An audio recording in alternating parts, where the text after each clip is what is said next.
Assalamualaikum warahmatullahi wabarakatuh.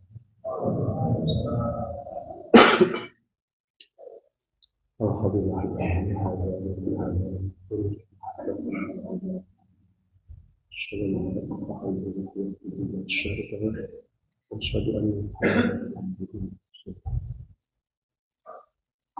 Hadirin ikhwati iman yang berbahagia, pertama-tama kita panjatkan puji dan syukur kepada Allah Subhanahu wa taala yang telah melimpahkan rahmat dan karunia sehingga kita bisa hadir bersama dalam salat berjamaah subuh. Demikian pula rahmat dan salam semoga senantiasa terlimpah atas junjungan kita Nabi besar Muhammad sallallahu alaihi wasallam. Hadirin yang berbahagia,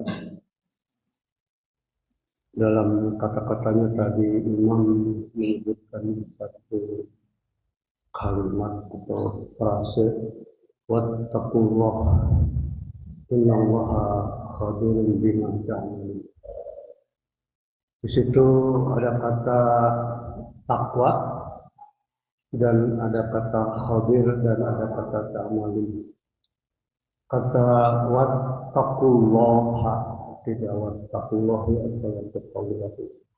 Dan wattaqullaha itu kalau dianalisis dari kata wa dan perintah atau amar ittaqullah dan bertakwalah.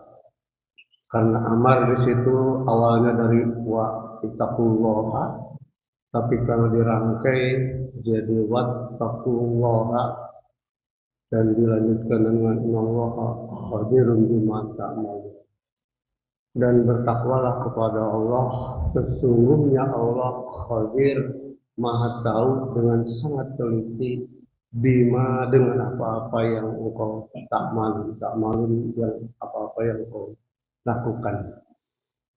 Demikian pula di dalam surat Al-Maidah ayat 2 yang sering kita hafalkan. Di situ ada kata-kata ta'awun yang terkait dengan taqwa, yaitu masalah akhlak. Jadi akhlak adalah perilaku yang terdiri dari dua bagian biasanya, yaitu perilaku hubungan sesama manusia dan hubungan dengan Allah Subhanahu wa taala. Hablum minallah wa hablum minannas. Dengan minannas inilah dengan manusia. Dan tadi adalah salah satu contoh hablum minallah. Tetapi dalam Al-Maidah ayat 2 juga dikatakan bahwa kita hendaknya berta'awun. Wa ta'awanu 'alal birri wa taqwa wa la ta'awanu 'alal itsmi wal 'udwan. Kita diwajibkan, diminta oleh Allah untuk ta'awun, tolong menolong dalam amal wajib, amal soleh, kebaikan, dan wala ta'awuna, dan janganlah kalian katanya tolong menolong dalam al-ismi, dalam dosa dan permusuhan wal udwan.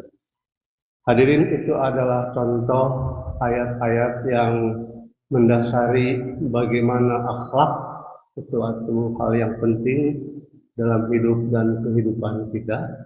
Bahkan di dalam hadis yang juga sering diberitahukan, disampaikan oleh para da'i, bahwa pada dasarnya Rasul itu sesungguhnya diutus itu semata-mata adalah untuk penyempurnaan akhlak, liutamima makarimal akhlak.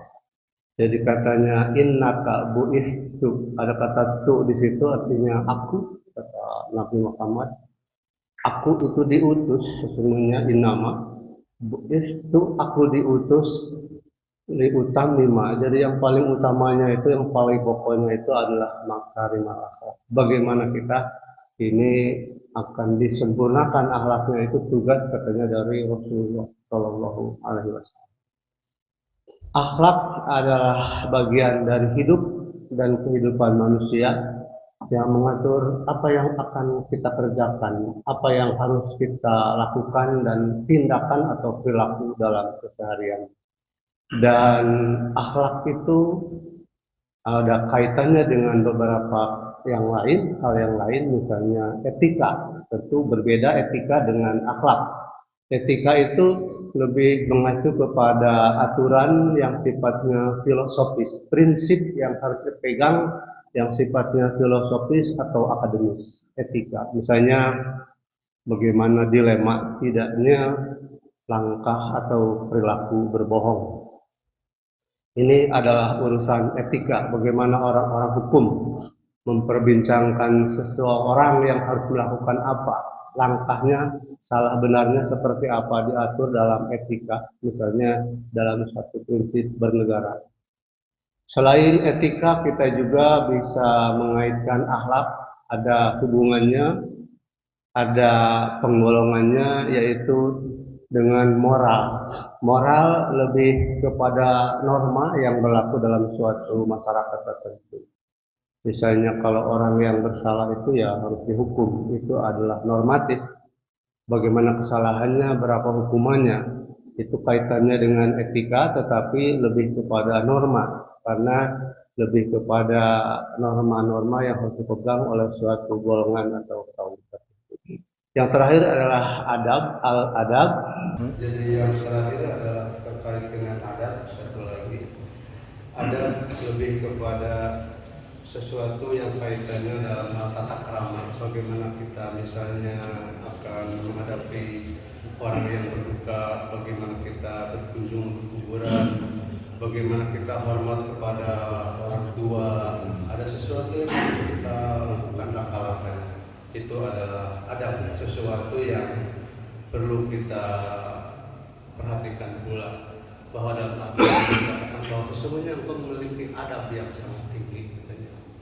Demikian barangkali waktu yang tidak mengadai, kita suka itu untuk ini.